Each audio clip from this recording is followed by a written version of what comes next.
Good morning, everybody. It's great to see you all here this morning. And it's great to talk about what's important to the residents of the District of Columbia and our small businesses in the District of Columbia. And you know what that is, growing pathways to the middle class. I'm joined here today by my good friend on the council and the champion for small and local businesses in the District of Columbia, at-large Councilmember Vincent Orange. Give him a big round of applause. We're also joined by my council member, Brandon Todd from Ward 4, who is also a member of the committee and very focused on how we can support small businesses in the District of Columbia. Give him a big round of applause. I want to recognize the Deputy Mayor for greater economic opportunity. I think you all know that when we said that we were going to focus on how to have more DC residents and DC businesses involved in the prosperity that is Washington, we meant business. I appointed Courtney earlier this year, and part of her portfolio is working with our small and local businesses, our Department of Employment Services, to make sure that more Washingtonians are participating in the prosperity that we're growing in this city. I also, yes, give Courtney a big round of applause. I also want to acknowledge Director Anna Harvey, who is the director of the Department of Small and Local Businesses. And Anna has been working very hard to meet the challenge that Vincent Orange has set for all of us. It is a challenge, and we're happy to do it. And I was thinking to myself this morning, I was thinking about what I was going to say, and I just kept coming back to Vincent Orange is right. Vincent Orange is right. Vincent Orange is right. To focus on how we can include our businesses in demand of our agencies and the council and the mayor working together to make sure that we're just not talking, but we're walking the walk as well. I also want to introduce Antwanye Ford, who is here, and he's a small business owner. You're going to hear from him a little bit later. You may also recognize Director Clinton Lacey, and Director Lacey is the director of our Youth Rehabilitative Services, DYRS. So you may wonder what he's doing here, what he has to do with this program, and he's just doing a ride-along, a day with the mayor. And so this is part of his day with the mayor. So let me just get right to it. I think you all know that here in the District 9, out of 10 private employers are small businesses, employing nearly half of our private sector workforce. And we all have a vested interest in their success. Their success means a stronger economy, more jobs, more district residents being hired, and more district residents paying taxes, and more good-paying jobs that will allow people to buy a home and raise their families right here in DC. We want to ensure that we're an environment where businesses can start, thrive, and grow. And we want businesses to be able to take advantage of the many procurement opportunities that the District of Columbia offers. And to be perfectly honest, over the years, we have had mixed results. For a number of reasons, the district hasn't done a good enough job connecting small businesses to the procurement opportunities available in the district. In previous years, we have failed to deliver. In 2011, we can verify that we spent $107 million with CBEs. In 2012, it was $132 million, and around $175 million in 2013 and in 2014. And in the last fiscal year, which covered our first 9 months in office, we beat that, but we're still not where we want to be because we spent over $250 million for the first time in 5 years. And so today, we're here to announce the 2016 goal. And as council members and I like to say, it's the start of what we think that we can do moving forward.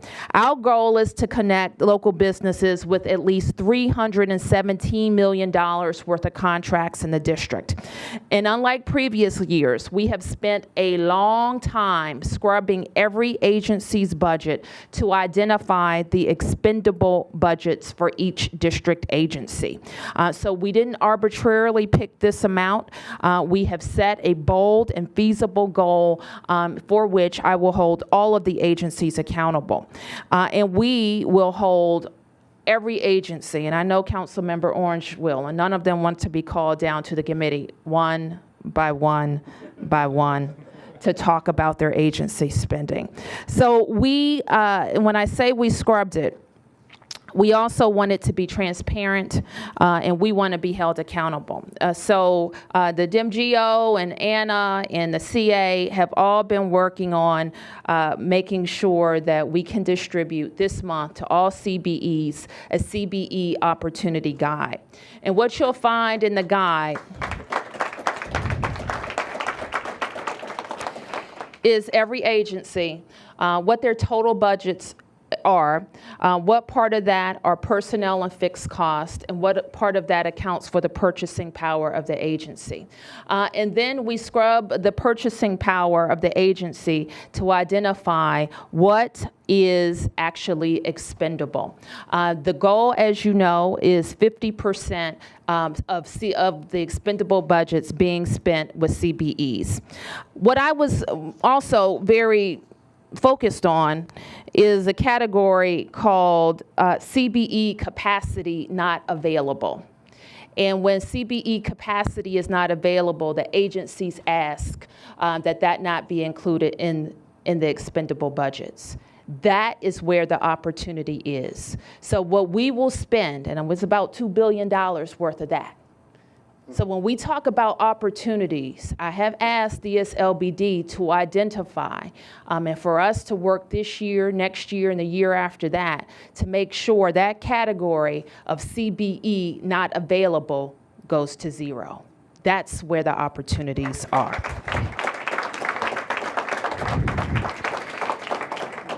So as Councilmember Orange has told me, and I know he's been following this issue since he was first elected to the council, and he used to chair the Government Operations Committee when we had a Government Operations Committee. And I want to thank him for his diligence in doing this. We know that this is our first attempt at putting this all together. We've identified and we've marked this book preliminary because we know there's several things that we need to update today, and then we will make it fully available online and distribute to our CEEs and small business stakeholders. So that's where we are. We have our FY16 goal.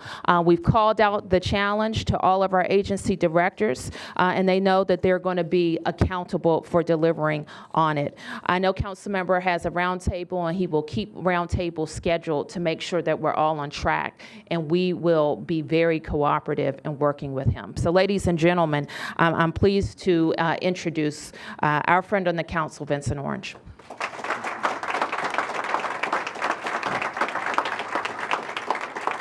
Thank you very much, Madam Mayor, and I can tell you today really is a fresh start in the right direction for our Certified Business Enterprise program. I'm pleased to be able to stand up and say with confidence that the expendable budget for fiscal year 2016 is $634 million. And that means that this government, the agencies will go out and procure goods and services to the tune of $634 million, of which $317 million is required to be spent with our certified business enterprises, in particular our small business enterprises. But I would also tell the CBE community to please note that does not mean that you are prevented from going after the entire pot. The entire pot is available. $634 million of goods and services to be procured is available. However, you're guaranteed to receive $317 million. And I also just like to acknowledge the Inspector General the Office of the DC Auditor, as well as Ms. Harvey and Ms. Courtney, and also the members of my committee who've all worked hard to scrub these numbers. Even the CFO's office has been involved in this. We brought everybody together to make sure that we have a good starting point in which to move forward. And as the mayor has indicated, over the past fiscal years, I mean, we just hit $175 million last year. So now the mayor is saying my agencies will spend $317 million. And when you get the booklet today that they put together, you can look at each agency where the agency director had to execute that document that says, this is my expendable budget and this is my goal that I've divided by 2.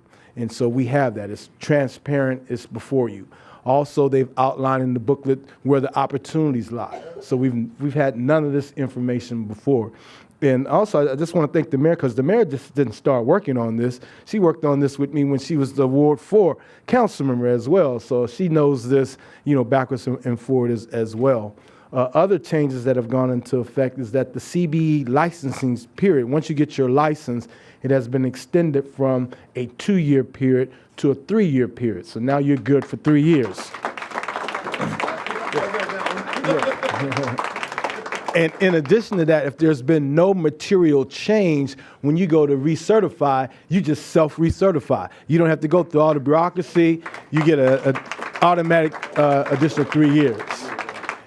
And this is one that I think is great that the mayor agreed to, and that is if an agency director determines that they can't meet their SBE goal, they have to go talk to the mayor. They have to get that waiver from the mayor. So I'm sure that all 88 agency heads are going to be working extremely hard to meet their goal, because who wants to go talk to the boss and say, I failed? So that's going to be a great thing in and of itself. In addition, I know Ms. Harvey is already working on this. If a waiver is requested and it's determined that, at least preliminary, that no CBE can do the work, that they have to notify the CBEs first. And the CBEs get 10 days to notify the government that they can, in fact, do that work. And then everything stops while DSLBD goes through, do their due diligence to ensure that the CBE can do the work as well. And also what's new this year is that we have all the spending plans. The agency heads are starting off the fiscal year not only with their goal, but they were required to have a spending plan to show how they can meet their goal. And we've never had that before as well. So there are a lot of great things. And before I close, let me also say there are different pots of money that are available. We're talking about the 50% of the expendable budget for the procurement of goods and services. There's also another pot, the 35% set aside, and those are for construction and non-construction projects. And that should be a big number as well. And then I know the mayor indicated this morning that she's looking at the interagency transfers, and that could be an additional $225 million. But she's going to make sure that they dot all the I's and cross all the T's. So at the end of the day, I really believe that the CBE community will have a great opportunity to access $1 billion worth of work. But at the end of the day, it's quality work. We're after quality. If you can't provide the quality, we want nothing to do with you. It has to be quality work. Quality work, and you get paid, and we want you to get paid because some of those taxes are going to come back into the Treasury, the taxes that you pay. And if you hire DC residents, like all your DC residents hire you, we're going to get a little bit back from you as well, and then we can circulate those dollars in the District of Columbia. It doesn't make sense to do business with an entity that's not subject to DC taxation and that is not hiring DC residents. So we are off to a great start, a great fresh start. And I'm just so pleased to be a part of it. And I also just want to thank Brandon Todd and all the members on my committee. And also just want to give a shout out to my staff who has worked extremely hard on this. And at the end of the day, we're one big happy family because we're all in this together. We're all working together, from the mayor's office to the CFO to the inspector general to the DC auditor to the deputy mayor for greater economic opportunity. Of course, the DSLBD director, Anna Harvey, who is doing an excellent job. So we're all in this together. And the city administrator behind the scenes cracking that whip, getting it together. And his staff and everybody else. Thank you so much. Thank you.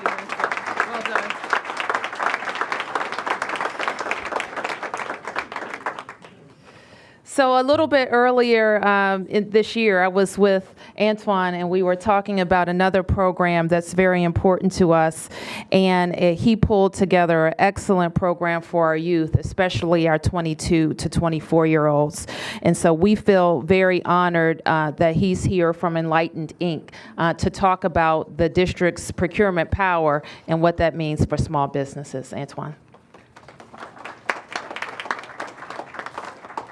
Good morning, everyone. As the owner of a CBE, and I can tell you Enlightened's been around for about 15 years or so, I can attest to the importance of this program. I can attest to the importance of the power of local government and actually performing in a local government, because it has helped my company grow from literally nothing to almost 150 people. And so given that power, we realized the importance of this particular program. It is true in the past it's been difficult. It's been difficult from a planning perspective. Opportunities come out that you don't know about. Sometimes opportunities come out and you're not able to plan for. And as a business owner, one of the most important things is Councilman Orange talked about quality. And one of the important things of producing quality is be able to plan for it. This program gives us the opportunity to know what's coming out, to plan for it, to be able to target appropriately your resources such that you can be able to deliver to the government the excellence that it needs. And I really want to applaud them for this particular program on behalf of the CBE community. I am thrilled that Mayor Bowser and Councilman Orange have listened to the CBE community. Many of you don't know this, but in 2013, I was chair of the board for the DC Chamber of Commerce. This was probably the #1 issue among the small business about, I want to see opportunities. I want to plan for these opportunities. And so as the business community leaders, we looked at trying to get this thing in place because the commitment was to hire people in DC, but it's difficult if you don't know what's coming and not have transparency in government. So I was so delighted with this. I've been beating down the door with Director Harvey and Deputy Director Snowden and talking about these particular programs, and I believe I'm just ecstatic about this. I think this approach is real. I think this approach will work. One of the things that, there's a sidebar, and I didn't prepare this notes here, but there's 2 extra values. One, as companies grow in this particular area, and it's very important that we hire young people, because of the summer program and because Enlightened was able to grow, I was actually able to hire one of the young men that was in that age group of 22 to 24. This is a young man who grew up in Southeast Washington, and now he's one of my technology support person. As you grow technology companies, as you grow construction companies, as you grow the CBE companies, they're able to hire these young people. And so I want you to know there's these sidebars. And last thing is, one of the importance is attracting businesses to this DC. When I was chair of the board of the DC Chamber of Commerce, it was difficult sometimes to get people into the city because they were looking for the opportunity. This is going to be a great boon for those businesses that want to locate in Washington for opportunities. I think these are great opportunities, and I'm looking forward to anything that Enlightened could do to help, and I congratulate the administration on this.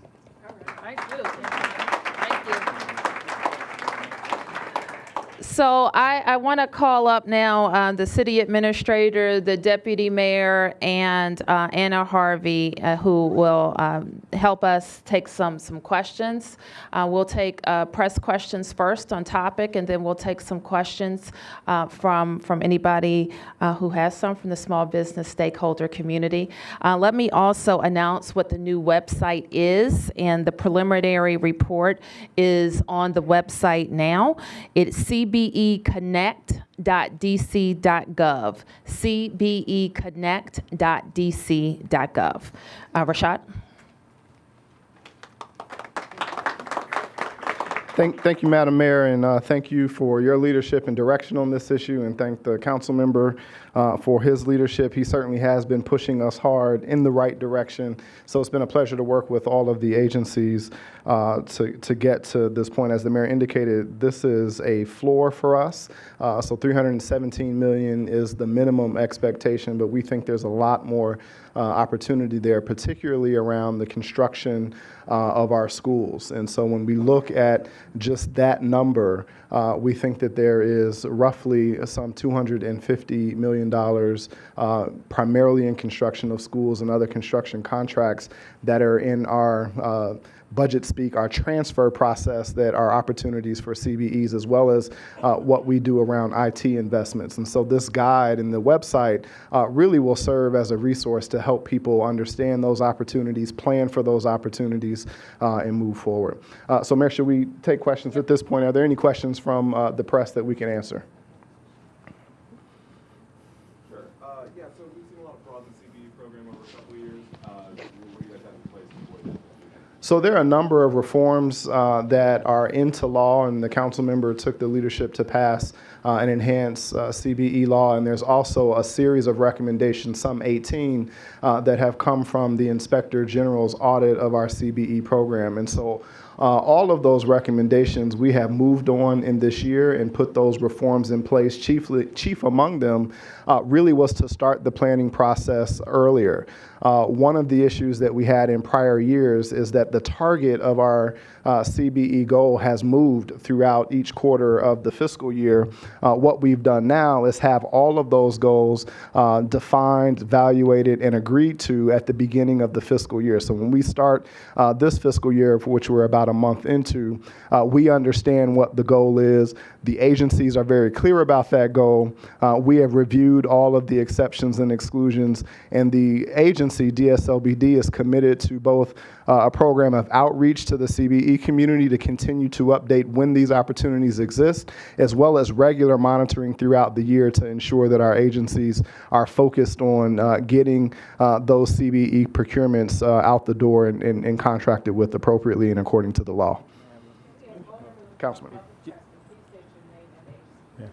There's just one additional thing I want to add to that. We did change the law, so when one is responding to a request for proposals, they must have a subcontracting plan. And the subcontracting plan must include a certified business enterprise entity with a CBE registered number. And in the subcontracting plan, it must indicate and allocate how much that CBE is going to receive. That's where the problem area was before, where CBEs were being used as pass-throughs. And even once you got through the door, then you would get rid of your CBE. Well, that can't happen anymore, because you must have a subcontracting plan. And if the subcontracting plan doesn't meet the 4 elements, it's deemed unresponsive and it cannot even be examined. So we feel that will cut down on the abuse that took place in the past. Yes, Mr. Young, there has been a problem with the CBE program. Many black businesses feel that they are not, with all due respect to the board, that they are not a part of the CBE component. Is there going to be an equal opportunity component to make sure that black businesses get enough city business? So your name and organization? I'm James Wright with the applicant. So we have to have a race-neutral program under the law.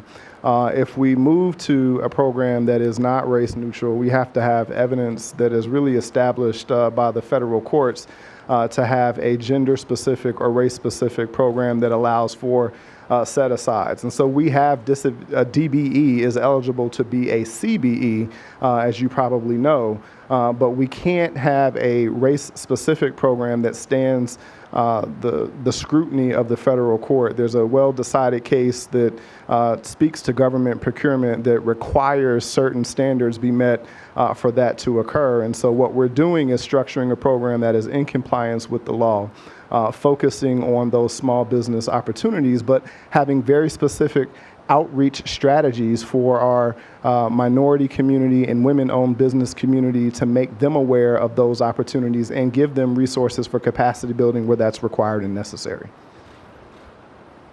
In the back. Chris Ingrell with WNEW. Are there benchmarks, or are you looking to spend a certain amount of money in specific wards geographically?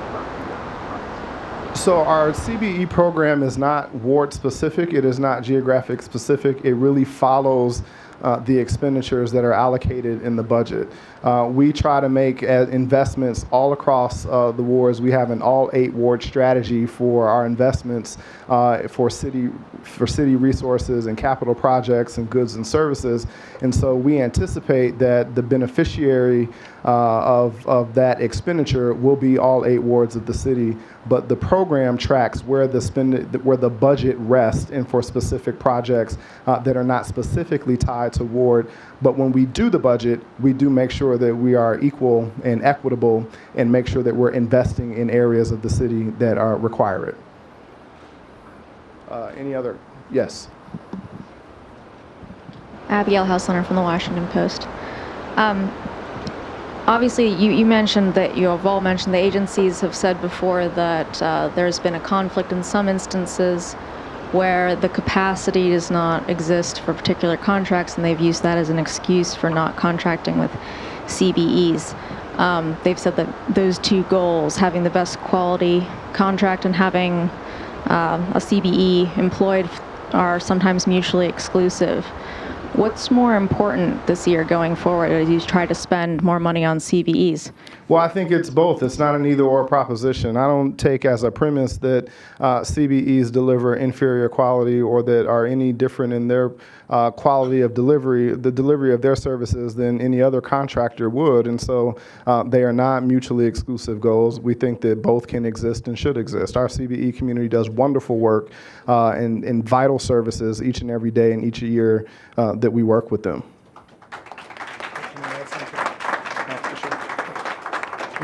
I just wanted to add to that to show you how the agency heads are actually getting involved in this as well.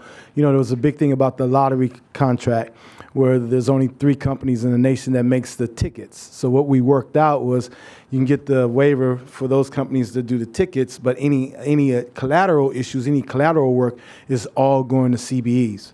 When we build a soccer stadium, we don't have anyone in town that can manufacture those seats.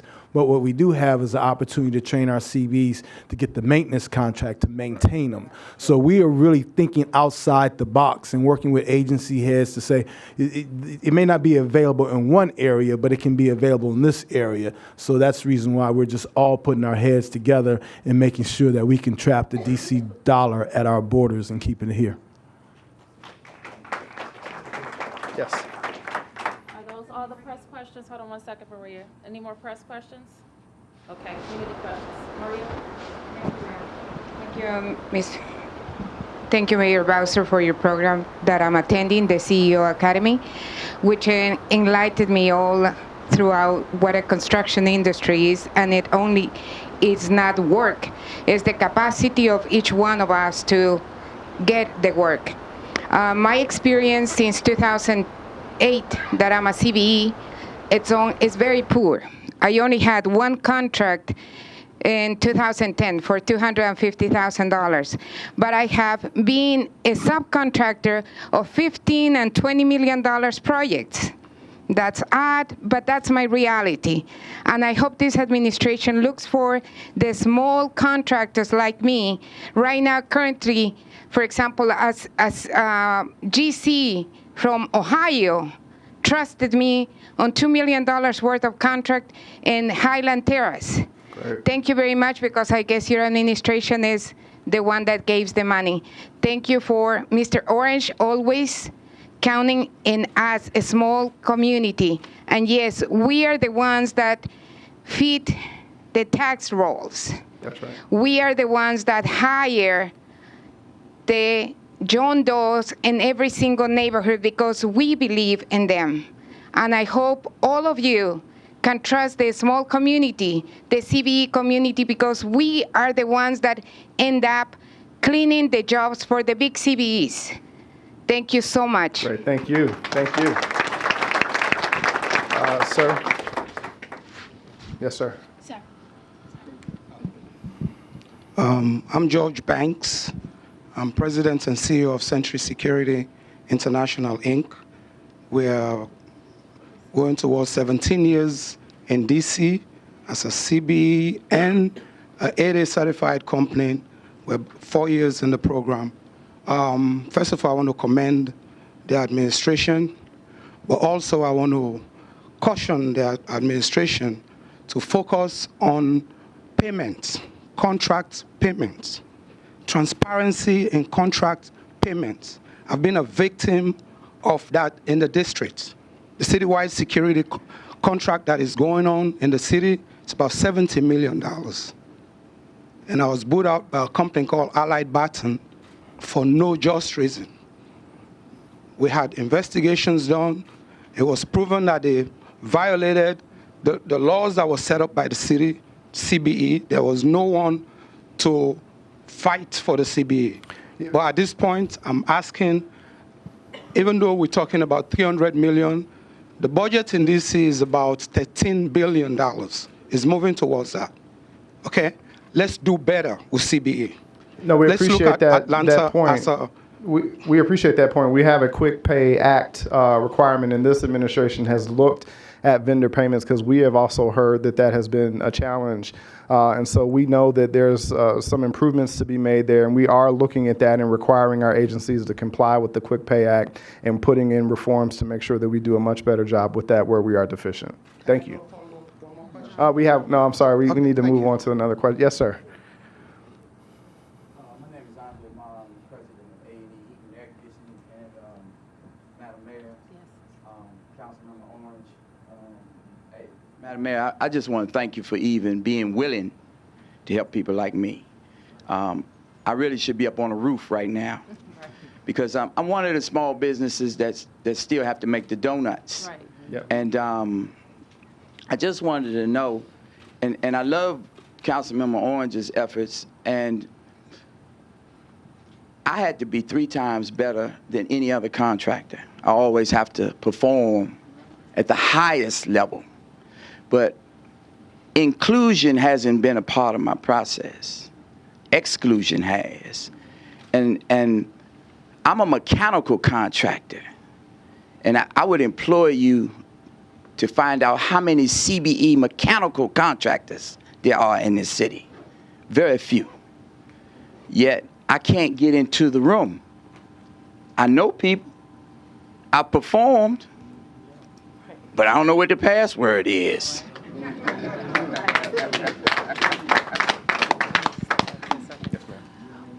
So I appreciate that comment, and so thank you for the hard work. And we're going to wrap up so you can get back on a roof real quick. But what we're here to do, and I think that we've gotten kind of a flavor from the comments already, is that we're talking about a piece of the puzzle, not the whole puzzle. So this is a good tool. And I hear from people who have been very successful in this city that understanding this budget, the acquisition planning for the year. Yes, I'm talking about you. Yes, I am. And understand the acquisition planning for the year, and the agency directors understanding the acquisition planning for the year and what they have to do is a first start. What you're talking about is also something that is part of Anna's portfolio. What I have been a little frustrated with about DSLBD in years past is that the agency spent its whole time trying to certify somebody as disadvantaged. Right? The whole focus, certification. To me, it should be that much of Anna's job. The rest of Anna's job is building capacity so that when the opportunities come, like the program that Maria just referred to, the CEO program, that all of our businesses have improved capacity and are ready for the opportunities. The second, another part of that, which I think you're alluding to, is how do we match people with opportunities? So if you're going to be doing mechanical work, you're probably working with a GC, and you want to know how do you break in with the GCs. And so we need to do and put and match people and put people in matching programs. We have had some successful programs at several of our agencies, and the ones that are working, we want to double down on. But that's also going to be part of Anna's portfolio. So we're getting in this 10 months in, scratching the surface. But I will tell you, or they will tell you, that we were up till midnight. Well, I was. They were probably up later. Really understanding each agency's spend. I like to do things like that because, believe me, in managing the government, understanding where the money is going is 90% of the job. And so we spent that time looking at it, and we want the agency directors to spend that time looking at it.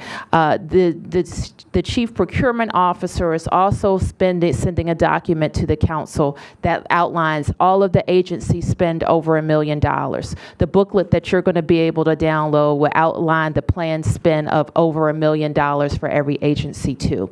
What we want to do for the next iteration of the guide is look at the smaller procurements that are required to be spent with CBE. So that's a work in progress. And I think it's also true to George's point, we want to spend more. So how can we make sure that the next time we do this, that we have fewer, the category, when the agency director said there's no CBE that's doing this work, that's smaller and smaller and smaller each and every year. So that's where we're going. This has been a very good exercise. The next time we do it, it won't take nearly as long. It's going to help Councilmember Orange and all of you hold us accountable.